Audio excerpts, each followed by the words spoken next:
Hey everyone, welcome back for another deep dive. Always a pleasure to be back. So, are you ready to really get into it today? Absolutely. What fascinating topic are we diving into today?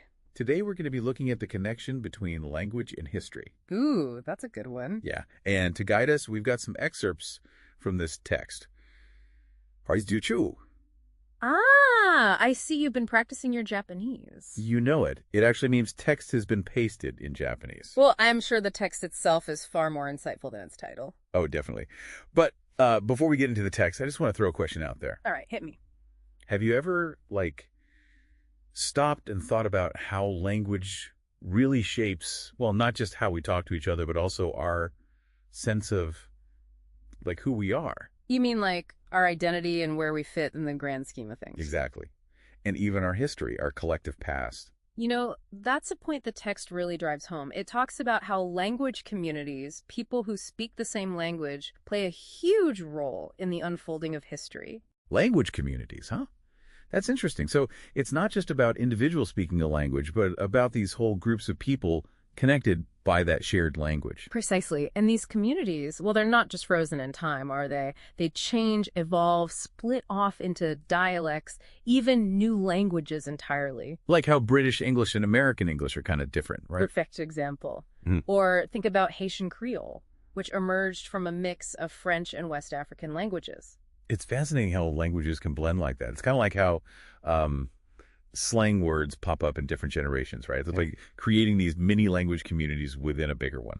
Exactly. It highlights how dynamic and fluid language is. So, okay, we've got these language communities. Yeah. But how does this all tie back to understanding history? Well, think about it this way. A shared language allows for shared action. The text emphasizes that it's language that enables people to work together to build things, to create systems.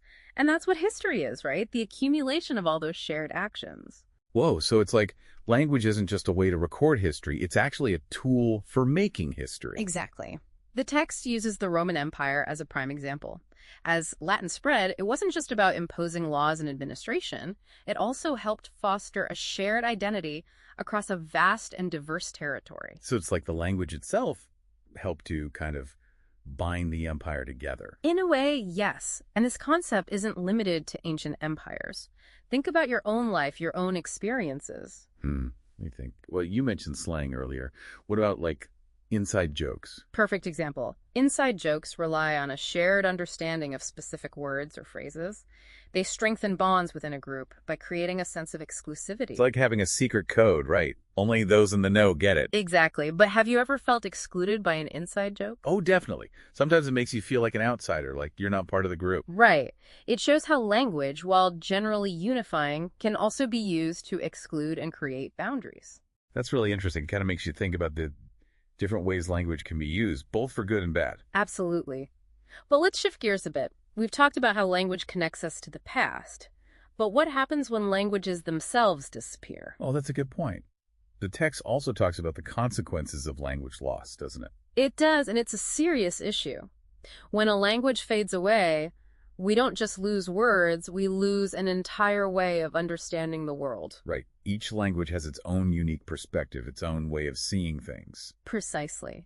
Language embodies a culture's history, its values, its stories.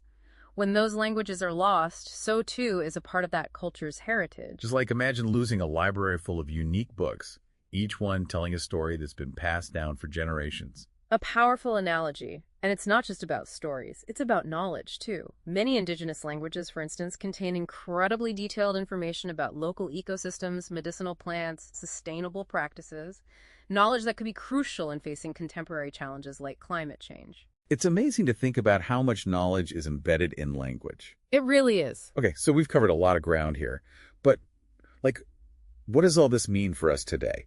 We live in a world where communication is easier than ever before.